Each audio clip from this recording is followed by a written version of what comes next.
Let's actually get moving. So welcome everybody. This is the special interest group on the PnP site's core, PowerShell and the PnP provisioning engine. Like mentioned, I'm here with Bert Janssen. We are sitting in the same room at Richmond, and this is actually pretty rare that this happens. Because typically we are sitting outside, working remotely from home. So let me, there's a different, let's get moving in a second. There's some people joining to the wrong setup or wrong call. We have some issues related on the the invites, and sorry for that.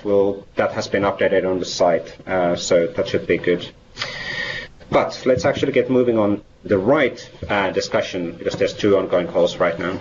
So today is February 8th, 2017, and what we wanted to do today is quickly have a look on our high-level statistics from January. It might be something with not everybody is super interested, but there's some good conclusions out of that data, so we wanted to actually go that through as well.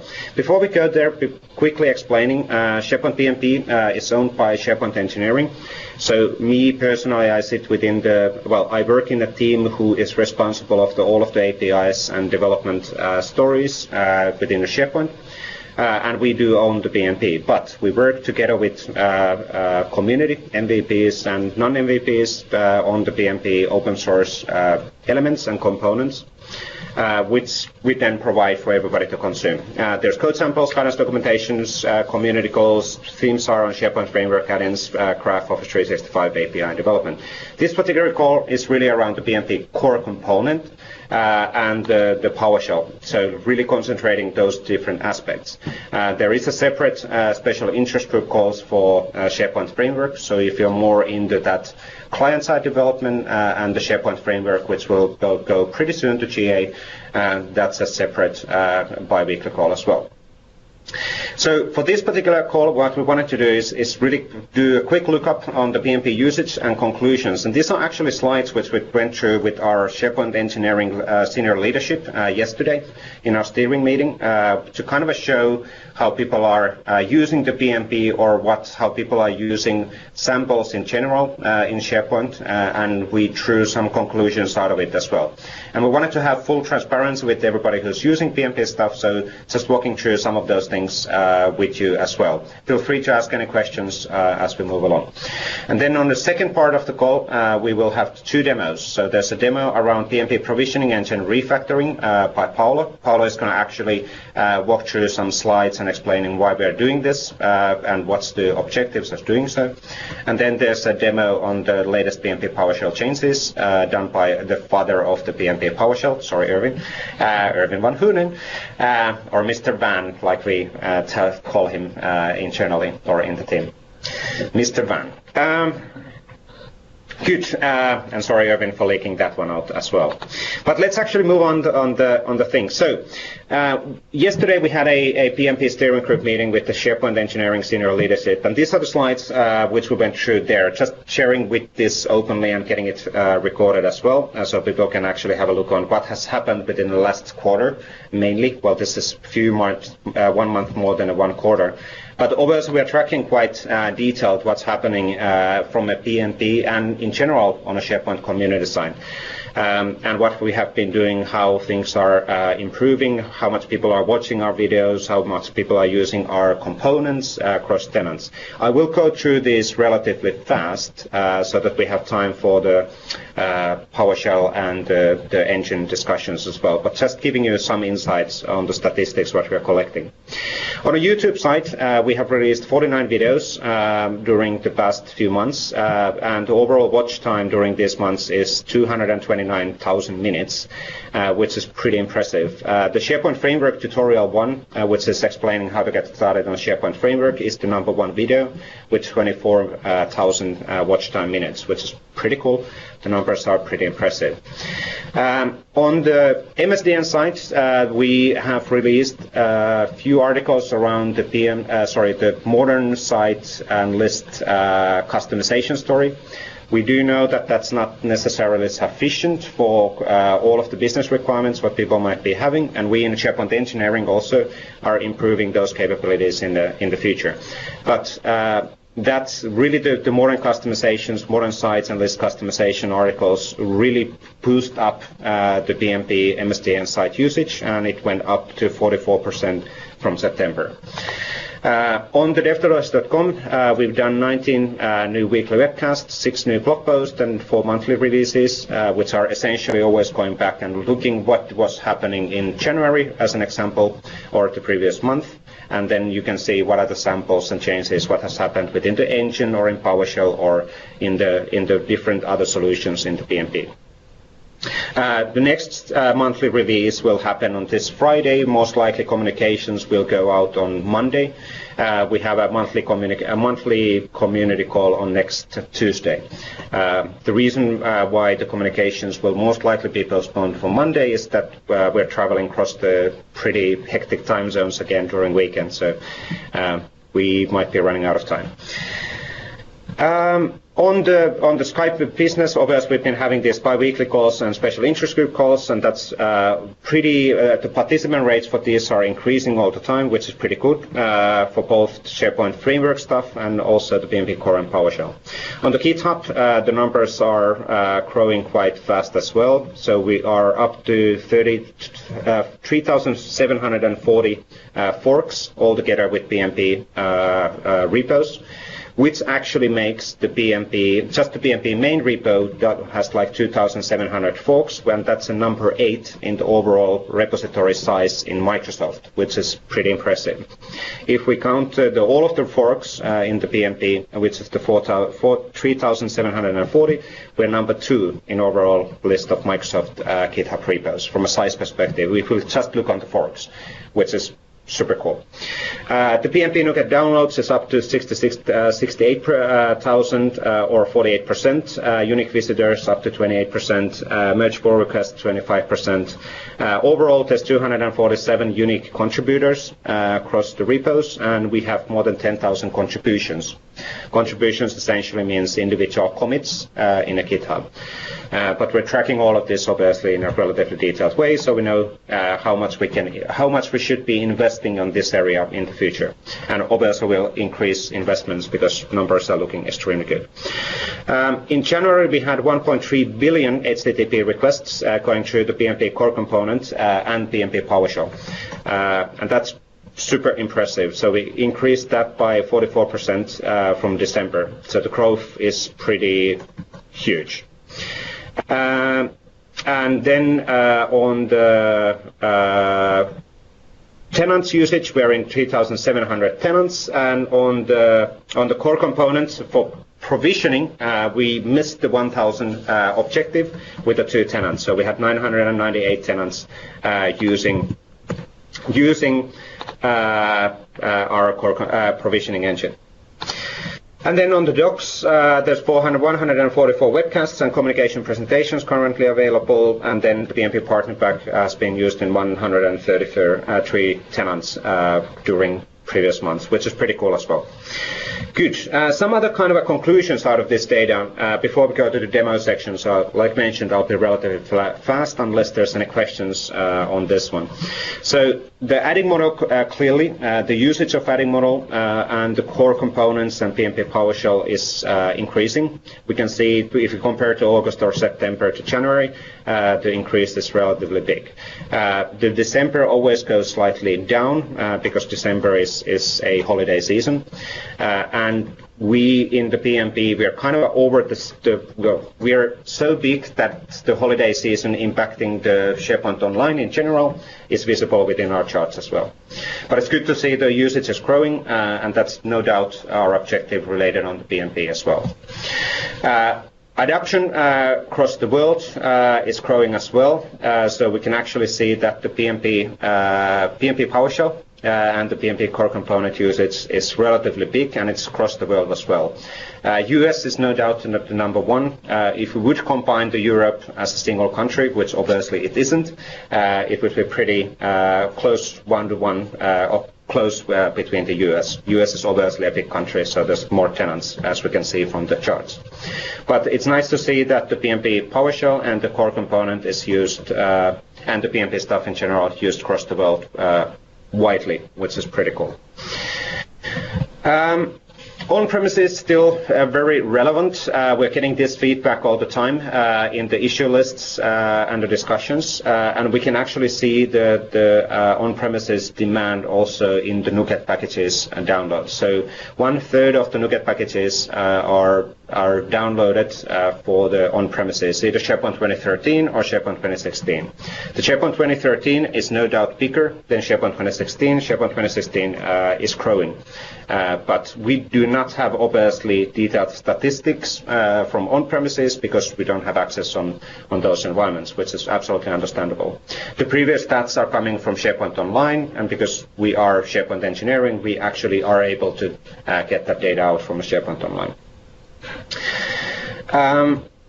SharePoint community is truly engaged. I kind of showed some of these numbers already. So 247 unique contributors and 10,000 contributions, which is pretty cool. And the upper chart section of the slide is showing issues added by month to a repo. And we can see that there's a lot of activities and discussions ongoing there. And maybe kind of a mention on that one already, that we've been doing a lot of cleaning on our issue lists, and we've been really kind of tackling our issues, going through back historical issues, making sure that they're fixed. If they're not, we'll reactivate the stuff and all of that. So we're trying to get on top of things as fast as possible. It's a resourcing challenge, obviously, because none of us, like you guys or girls, you just don't have enough time to do all of the jobs what we should be able to do. Pull requests by month and a repo. It's a pretty hectic chart as well. So it can be up to 69 pull requests for PnP PowerShell in October, which is pretty huge. Or then December it was relatively or much lower. So December we had 67 pull requests overall, and in January 198. But obviously pull requests are kind of challenging. We can't really estimate how long one pull request takes to resolve, because one pull request can actually cause challenges, or it might be a really simple fix. And obviously we want to process them in a detailed way and make sure that none of the in-production deployments will be impacted by the provider changes. Good. So a few more slides before we go to the demo section as well. Site provisioning is critical functionality. So, and we obviously in SharePoint Engineering are looking into this one as well. So if I switch my hat from a PnP side to the SharePoint Engineering side, the PnP provisioning engine is used currently by engineering as the, let's say, the inspiration for the future model, how the SharePoint will work related on templating. But that will take a while to actually get up and running and implemented. So the PnP provisioning engine is no doubt currently the model how to do stuff in a best way in a SharePoint Online or in on-premises as well, if you want to avoid the on-premises challenges in on-premises as well. In general, we hit 998 tenants using the PnP provisioning engine in January. 2/3 of the requests are for provisioning, 1/3 are for extraction, which is kind of understandable as well. And what we can see from the data which is getting collected on SharePoint Online is that the PnP provisioning engine is quite often used as a help for the migration. So quite often when there's a new tenants coming in, there's a spike on the HTTP request usage through PnP, and then it settles down in a much less, which indicates that there's a migration happening for that particular tenant, which is pretty cool. And no doubt the PnP provisioning engine is a great tool for you to set the sites and configurations in SharePoint Online to have the content types, the list, and everything else. The PnP does not do migration. So for migration, you would have to use then a third-party migration tooling. And we're not looking into extending the PnP natively to the migration itself due to numerous reasons. It sounds simple, but actually it's a super, super complex scenario. So third-party migration tooling is the way to go. A few more slides, kind of additional slides. So PowerShell is a common extensibility model. This is something which we, from a PnP side, we need to teach also SharePoint Engineering on this one, because obviously they don't quite understand that how people are using the PnP PowerShell as the customization tooling towards SharePoint Online. Even though you're doing scripting, but actually you're provisioning a site, you're applying the branding, you're applying the lists and content types and all of that. Using using the PnP PowerShell. So we hit 1,300 tenants with PnP PowerShell usage in January, and 100 million HTTP requests going through. And we're looking into, by the way, maybe on this one, maybe on this one, just to mention, this is kind of a super cool. I had a few meetings yesterday with the right people here in Redmond, and we are actually actively looking into combining the native SharePoint Online admin PowerShell with PnP PowerShell. Now, this is super early, so it doesn't mean that it will necessarily even happen. But there's a green light to move forward on thinking how do we actually make that happen. Because right now we are still getting a lot of feedback from the community, from you guys in this call, that it's kind of confusing. Why do we have SharePoint Online admin shell for some operations, and then we have PnP PowerShell for content level operations? Why wouldn't we actually combine these as a one super powerful SharePoint Online commandlet set, and then do that as an open source? So we're looking into practicalities of making that happen. So awesome news from that perspective. And then a few conclusions out of our popular articles and videos. So branding in SharePoint is a big ask among customers. We absolutely get that. So we can see that directly from the samples and articles and MSD and or the YouTube videos as well. Customizing modern experiences guidance is that there was a high interest on that one as well. And obviously we know that that's currently slightly limited, but we are looking into enabling additional scenarios as we move along during the spring as well. So there will be additional supported scenarios for modern team sites as well. SharePoint Framework webcasts absolutely are pretty popular. Which is understandable, not directly related on this SIG, but it's nice to see that people are kind of catching up on, hey, this is something what's coming up pretty soon. I can start using the client-side web parts relatively soon in production, so it's good to catch up on what's actually happening on that side as well. And on-premises articles and videos are always highly popular. And this is a good indication for us in the SharePoint Engineering that we really need to make sure that we keep on doing investments for on-premises as well. So making sure that we keep on evolving the on-premises, getting some of the modern experiences like the SharePoint Framework will land on-premises or SharePoint 2016 environments during this calendar year. But it's a good example, a reminder on the fact that, hey, we need to keep on doing that as well. Not all people are in SharePoint Online. And kind of a similar kind of thing is visible from our sample side. So we can actually see that on the right side we have the most active samples between the December and January. And the SharePoint UI responsive package is number one. It's always been a number one every single month since it was actually released. So the branding is a big deal, no doubt. The core component is there. Office 365 Starter Intranet is there as well from Frank Cornu, MVP from Canada. And I'm not sure if Frank is actually on the call. And by the way, on that one, there's a new version available as part of the upcoming release already in a dev branch, which is enabling that scenario to work in SharePoint 2013 and SharePoint 2016. So Frank has done an awesome job on that one. Core event receivers is pretty high, or remote event receivers. That's kind of a surprise as well, but it's a good reminder on that requirement. PnP JS Core, MimSync is quite often on the list and so on. So good data, and this helps us in the PnP and SharePoint Engineering to, let's say, focus our resources on the right elements in the future as well. Good. And like mentioned, actually, as part of the community engagement, we've been doing a lot of cleaning in a GitHub on the issue lists. We've been moving some issues across the repos, and that's really to make sure that the core component issues are in a core component repo, so they're not getting lost anywhere else. And then in the core component side, we've been doing a lot of cleaning as well in general. And we keep on doing that in the upcoming months as well, because we want to get on top of things, and we want to make sure that things are, whenever there's an issue from you guys, we are able to answer that in a matter of days rather than in a matter of months. So we'll address on that one. Good. But I think it's time to see something in practice. So we have 40 minutes. We really wanted to kind of go through the high-level usage with you guys to understand that, hey, if I'm considering using PnP PowerShell or PnP provisioning engine, am I the first one? Well, no, there's quite a lot of other people using those as well. And that's a great thing. The more people are using these reusable components, the more resources the PnP will get, and the more higher quality the stuff will be, because we can actually help the people to address the issues which they might run into, which is a great thing. And in general, maybe on issues, even though I'm always mentioning issues, we do have automated daily unit testing with 450 real functional tests, not just unit testing actually. So, and things are looking fine for the February release. But I think that's it. Let's switch to Paolo first.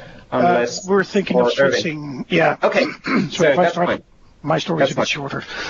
Okay. No worries. No worries. So let's actually switch to Erwin. Erwin's going to do a quick update on the PnP PowerShell, what has recently happened, and starts sharing the screen whenever we get that. On my way. And my voice is failing suddenly. There we go. Better. And still loading in Redmond. It should be very blue soon.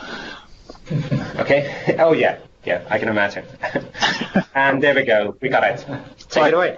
Okay.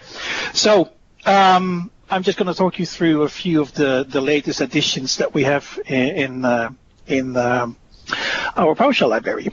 And so one of the things that was lacking actually for quite a while is the taxonomy support. So we now have a couple of more commandlets there to help you with term sets, term groups, and terms. Simple use is just get PnP term group, press enter, and you get all the term groups. And if you want to do a specific term set from a group, you say, for instance, term group AA, and oops, that's completion. There we go. And I pipe this to PnP term set. I get the term sets in that group. Now, same thing you can do with terms. I can also get to a specific term. So if I want to see all the terms in the term set, get PnP term set PnP, intuitively named term group. If I scroll a bit down, there we have all the terms in that specific term set. So there are equivalent commandlets for creating terms, for creating term sets, and for creating term groups, removing terms, etc., etc., etc. So they're all there now. So that makes it a bit easier. The older commandlets, they use that path structure where you say get PnP taxonomy item, and then it has a term path which is BBBB, AAA, and then you get the thing in. Okay, I made a typo there apparently. Within quotes helps. Then, okay, it returns nothing. Actually, in this case, I will have to look into what's happening here. But that's the idea with the old commandlets, and they didn't really work that well. They were not very intuitive. This makes more sense, in my opinion. Now, another thing that I want to introduce, which is, I think is quite a good addition, and that is an issue that many people ran into with the commandlets, and that is that the collection is not initialized error message. So, for instance, if I show you an example, so if I do PnP list, you get all the lists, and I want a specific list, in this case the tasks, and I put it into a variable, get PnP list tasks. So here's my tasks list, and if I want to have the views from that list, I could just do L views. If I do it, bang, I get an error message. Now this is not something you did something wrong, but this has to do with the way CSM behind the scenes works. It has to do with the fact that we have to explicitly request when we're loading that list from the server that we also want the views to be included.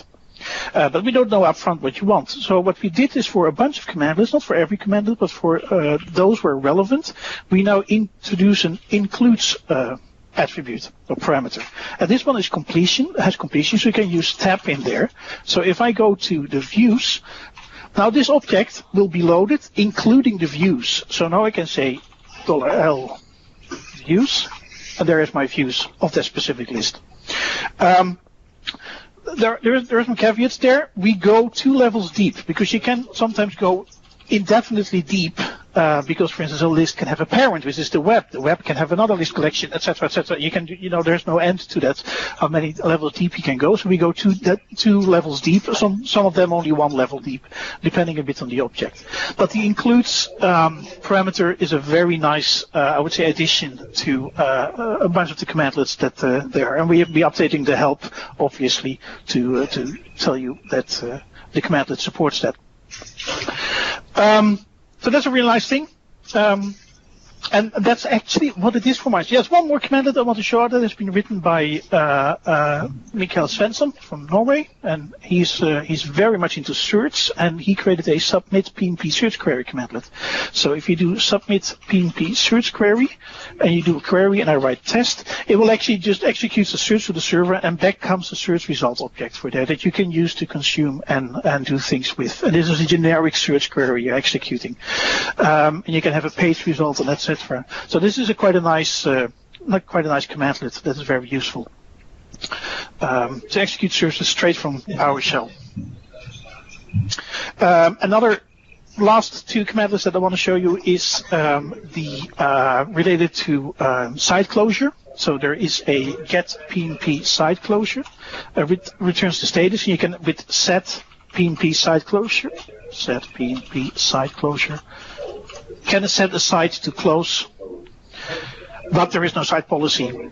So you will have to play around with these, because there's all set PnP site policy, etc. to give you warnings, but it allows you to close and open a site using the policies. And that's it from PowerShell. This will come out after the master merge. After the master merge.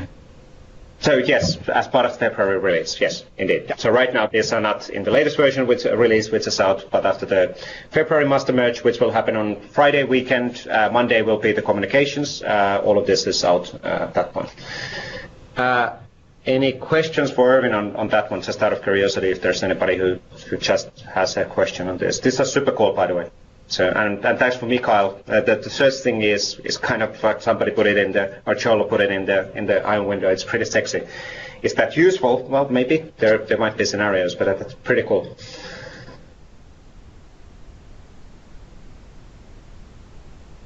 No questions at this point. So let's actually move to Paolo. If Paolo can actually switch and start sharing. Paolo has a few slides and then a live demo on the engine refactoring. So. Yes, and we should have some time for Q&A in the end as well, if there's any questions. Okay, thank you, Visa, and welcome everybody. I'm going to share my screen to show you just a few slides about the refactoring we are applying to the way we handle provisioning templates, serialization and deserialization. Then I will show you a quick demo of the refactoring in practice. And we already talked about this topic, I think it was about 1 month ago, more or less, and we were planning to do something using Automapper, which is an open source library available on GitHub as like as PnP and all the stuff we provide as PnP. And now I will explain you what we decided to do. But before doing that, I prefer to introduce you the use case and why we want to do some refactoring of the formatters in the provisioning engine. So just to let you know, whenever we play with the provisioning engine and whenever you apply a provisioning template, internally the engine uses a domain model to represent the template that you will apply to the target site or that you will extract from an existing site. And every provisioning template is a complex domain model object made of a bunch of complex types, like, for example, collections of property bags, entries, collection of site fields, of content types, lists, and so on and so forth. And, for example, the collection of lists is made of an array of a list of list instance objects, and every single list instance object is made of a title, of a template type, and many other properties. So whenever we implement a new capability or a new functionality in the provisioning engine, we create a new object handler, which will be an object which will be able to handle a specific object, like, for example, a list instance, and will be able to create or to update a list instance based on the definition that we have in memory. However, from a persistence viewpoint, whenever we want to persist a provisioning template, we can use multiple persistence techniques and formats, like, for example, a JSON serialization, an XML-based serialization, or eventually a .pnp file, which is, as you probably know, kind of a zip file with still an XML provisioning template inside of it. So whenever we think about the domain model in memory, we should also know or be aware of the fact that on the other side we will have on the persistence layer, for example, an XML file like this fake one I'm showing you on this slide. And as you can see, there is a provisioning element, there is a provisioning template element with a collection of site field, content type, and list elements, as child elements, and so on and so forth. So whenever we want to load or save a provisioning template from a persistent storage, we need to load, for example, the XML from the file or from a library in SharePoint into the in-memory representation of the domain model. And right now, we do support quite a lot of different XML schemas to represent a provisioning template, because whenever we release a bunch of new capabilities, we also need to have, from an XML perspective, the capability to describe, to define those information within a template object and within a template XML file. That's why we have so far 5 different schema versions. Some of them are already obsolete, but still available in the provisioning engine. Maybe sooner or later we will remove them, but you should move to the new ones if you are still using one of those that are right now obsolete. And each and every single version will have a different XML schema, so a different definition of the structure of the XML, which is compliant with the version of the engine for which the schema was built. Right now, the current version are the 2015-12 and the 2016-5, and we are working on a new version which most likely will be the 2017-03. So next month, in March, we will release a new version of the schema, which will be supported by the engine probably in April, because usually we release a schema and then afterwards we release the new capabilities at the engine level. But whenever we release a new version of the template or a new version of the schema, we also need to make the engine able to read and write that XML format from the persistent storage into the domain model, and from the domain model back to the persistent storage. And just to make an example, if we have again the XML we saw before, we need to have something which is called a formatter right now, which will translate, which will read and do a kind of a parsing on the XML file in order to create the provisioning template in memory, which will be processed by the engine. And whenever we want to save it back on the persistent storage, we will do the opposite path. So we will store the provisioning template through the formatter back to the XML format. And right now, and so far, we have 5 formatters, one for each and every schema version that we do support. So pretty clear, but somehow complex to be maintained and managed. In fact, from a maintenance perspective, whenever we want to do maintenance of the formatters, first of all, we need to think about the fact that we have 5 different classes right now, which will become 6, 7, and more in the future whenever we will add a new schema version. And so the current model implies to have quite a lot of files, quite a lot of classes in .NET framework, and each and every single class will have quite a lot of code inside of it just to handle the serialization and the deserialization of the XML from XML to the domain model and back from the domain model to the XML. All these formatters right now are quite complex from a testing perspective. So if we want to do testing or automated testing, or if we want to validate the behavior of the formatters, it is not that easy to be very modular applying the testing rules against a unique big chunk of code. And just to wrap up, we realized that the original idea of having a formatter for each and every different schema version is really painful from a maintenance perspective. So we decided to replace this solution with something much more maintainable, I would say, and much more testable from a development perspective. That's why we are now introducing the idea of having a bunch of serializer objects where we have one serializer still for each and every schema version. But as you will see pretty soon, each serializer is really, really simple and mainly based on a base abstract class, which will have the real logic inside of it. We use a lot of object-oriented programming inside the definition of these new serializers so that we can reuse as much as we can the same code to improve maintenance and to improve code quality.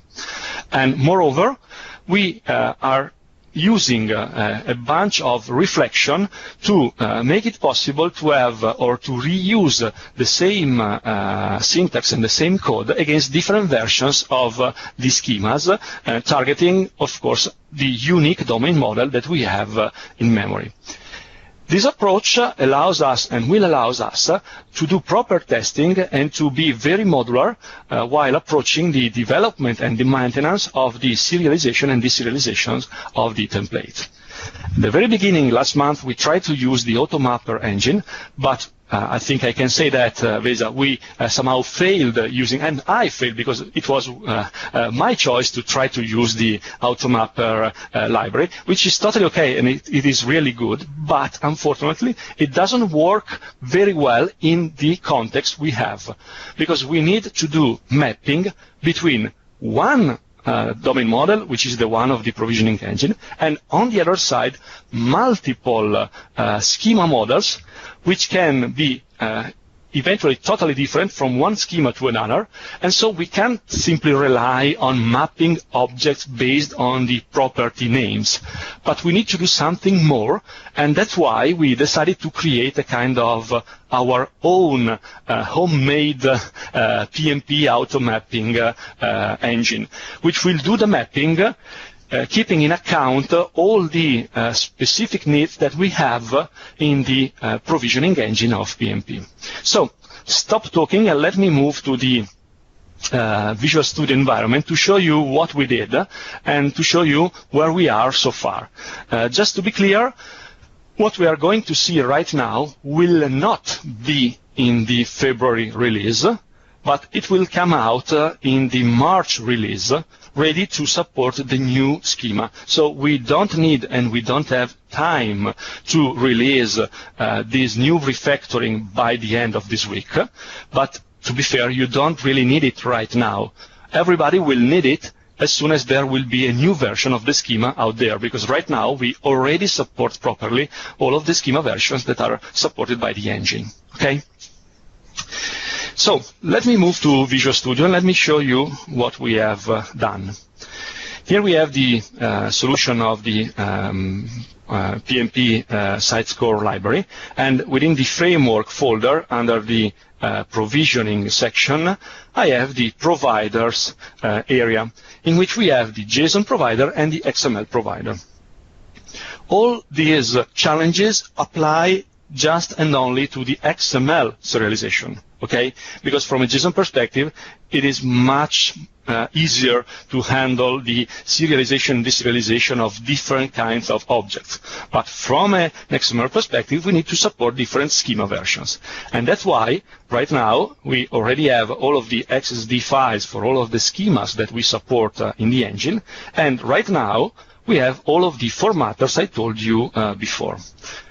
Now, with the new refactoring, we also have an XML PnP schema-based serializer, which is an abstract class, generic, and the generic type defines the type of the schema-based provisioning template definition. What I mean? Let's make an example.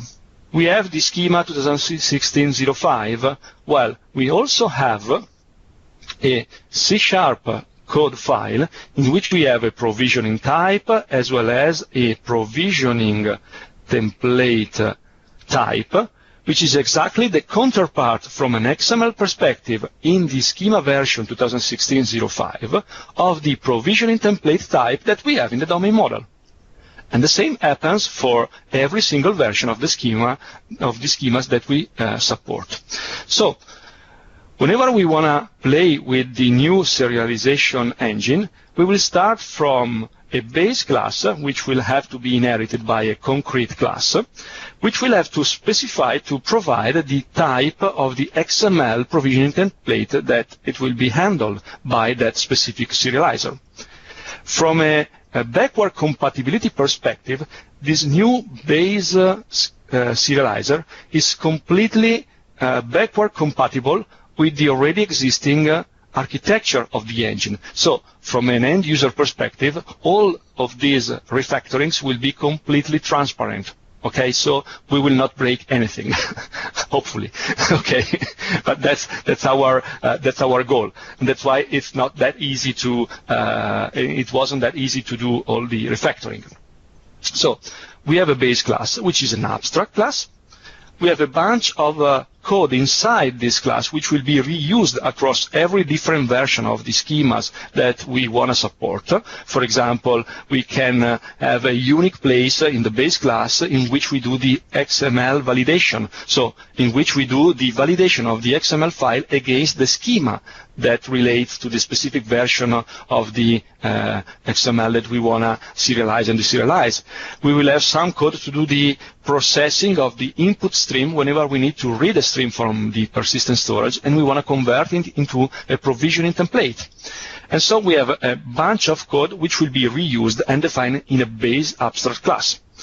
We also have a couple of methods, the toProvisioning template, which is the one that starting from a stream will give you back a provisioning template, which is the domain model object we have in PnP.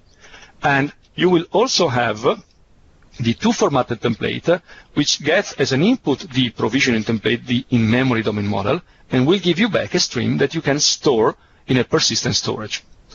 These two methods are those compliant with the already existing infrastructure, but inside each of them, we will have the idea of deserialize and serialize a template. So we have a new method called deserialize template, which is a virtual one. So again, with a basic implementation in the base class, which can be overridden in an inherited class, as well as we will have a little bit lower, a serialized template, which will be again a virtual method that you can override in a specific concrete serializer.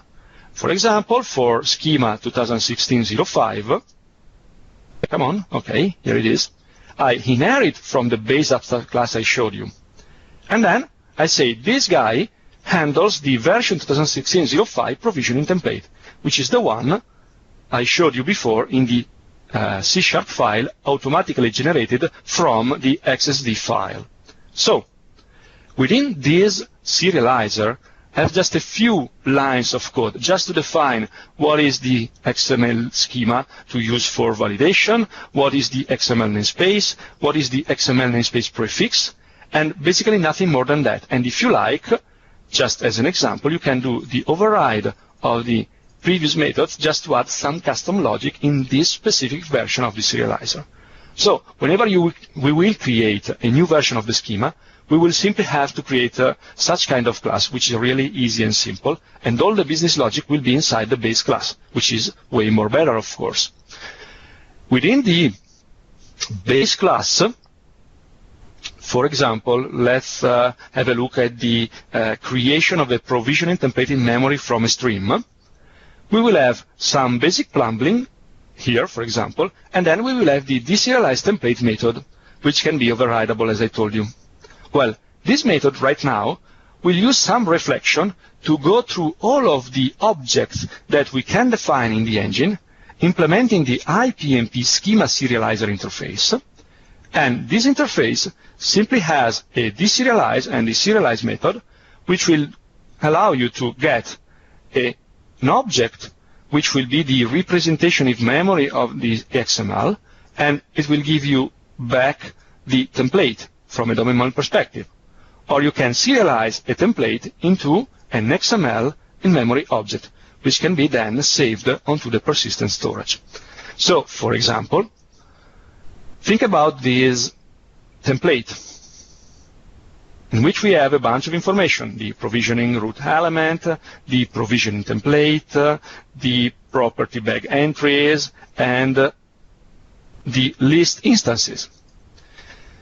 Right now, for example, I have a few serializer already implemented in this new engine, and for example, I have a serializer that will be able to handle the list instances.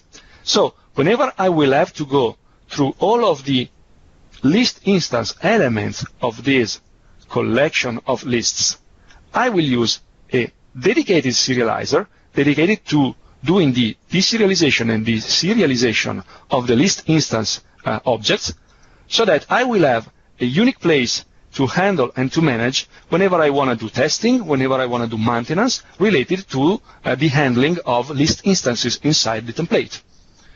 And whenever I declare that I have a new serializer, I have some base classes to improve the code quality, and I have an attribute that I can apply and have to apply to each and every serializer I will create, so that I can declare whenever I will do the serialization, apply this guy with a specific sequence number, which will be compared with the sequence number of all of the other serializers I will have. Same story during deserialization, and I can have different sequence numbers in the serialization and in the deserialization phases. This serializer targets the 2016-05 and the 2015-12 version of the schema. So we can use the same object to do the serialization and the deserialization of two different kinds of schemas. And it will be used by default whenever we will do the serialization and the deserialization of something related to the provisioning engine. The same story applies and will apply to all of the serializer objects that we will have. And simply by writing one by one all of the serializer that we need to handle all of the content we have in the XML, so one for the list instances, one for the content types, one for the set fields, and so on and so forth. At the very end, we will have a collection of serializers which are well testable and maintainable, which will be invoked dynamically using reflection by this new serialization engine. Personally, I think that this result, it's a great improvement if compared with the previous option we had and we still have right now in the released version of the engine. And this result is based on the efforts of all of the members of the core team, because we made a lot of meetings, we shared proof of concept, prototypes, especially me and Erwin played a lot around all the available solutions, and we ended up with this idea.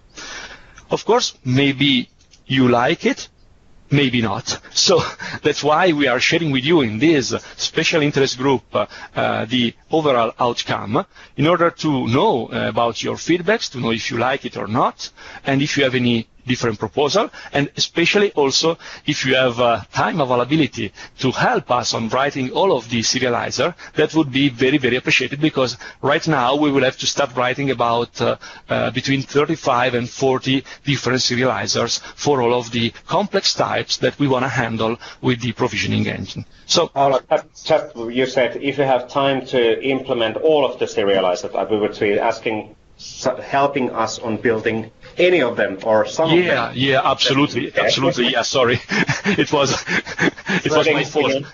Not all of them, just a few of them. We can do team working, and if each and everybody in the community who has time to contribute want to write just one serializer, it could be really, really helpful and can speed up the process of releasing the new version of the serializers. which will then speed up the time to be able to release a new version of the schema, which will then have additional capabilities. So. And sorry, Visa, and as I wrote on the slide, if you think that you don't have enough time to write the serializer, no worries, we will take care of them, but it would be really, really helpful to have someone also helping us to write the test methods for the serializers, because we would like to completely automate the testing of those serializers and include those tests into the automated tests that we already have for PnP. Absolutely. And one thing, but I wanted to, Paolo mentioned this quite a few times already during the presentation. So if you want to use the PnP provisioning engine, you actually don't need to understand anything of what we went through. So this is a deep dive in how the engine actually works and how we're planning to implement some changes in the core of the engine. Just if you consume the engine, you don't need to actually worry about this one. So just to emphasize that message as well. Yeah. But if there's any input on this one, seems like a level 500 presentation for. Sorry about that. But if there's any feedback on this one, and really what we're looking for this refactoring is to simplify the maintenance for the future and make it more flexible. We've kind of grown to this current status with the old design, but it's getting more, well, it's not as optimal as it should be. There are some questions in the chat area. I don't know if I can handle them, if you want to help me on answering them, Visa. But for example, I just saw the latest one, the one about JSON instead of XML. Why not using just JSON instead of XML? Well, we think that having also the capability to support XML is great because most of the SharePoint developers are used to use XML, and we try to make our best to make it possible to copy, paste, and sometimes slightly change the XML coming from the old school feature framework and having the same capability in the new provisioning engine. So having the support for XML, I think, I would say we think, if I can say that it's still a killer feature of the engine because it makes it easier for SharePoint developers to migrate from the old school development to the new model. Yeah, for instance, for fields, we don't have our own schema. We just use the existing field schema from SharePoint there. Exactly. Yeah. And also in general, when we are looking into the template, if it's serialized to JSON or XML actually gives you the details. What does it actually contain? It's more structural. But it's a fair point that, yes, you already right now you can serialize stuff in JSON as well. So. Yeah, but I want to actually, I've never looked into that, but if you can like validate JSON according to a schema. Never looked into that, but you can with XML, so we can actually make sure that what we're parsing is valid XML, sure. Is a valid template. Yeah. Yeah. I'm looking to the chat area just to see if there are any more questions. User voice.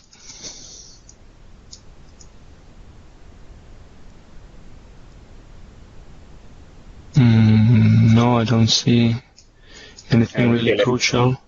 Yeah, and Bill is pointing out the validation of XML as well. And by the way, Bill, it's nice to see that your font is changing for every single message. That's cool. Never mind.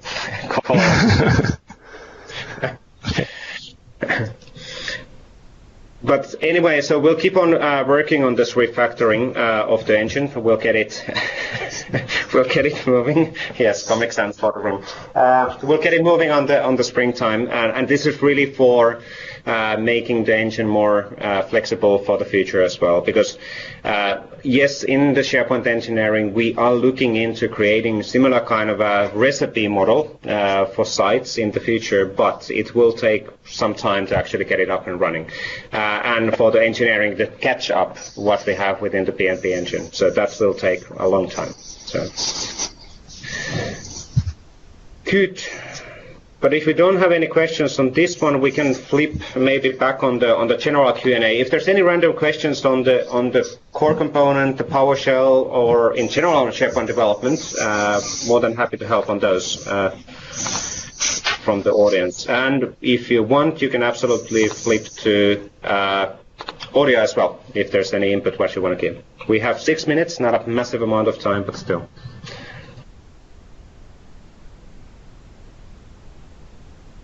No issues with anybody. That's cool.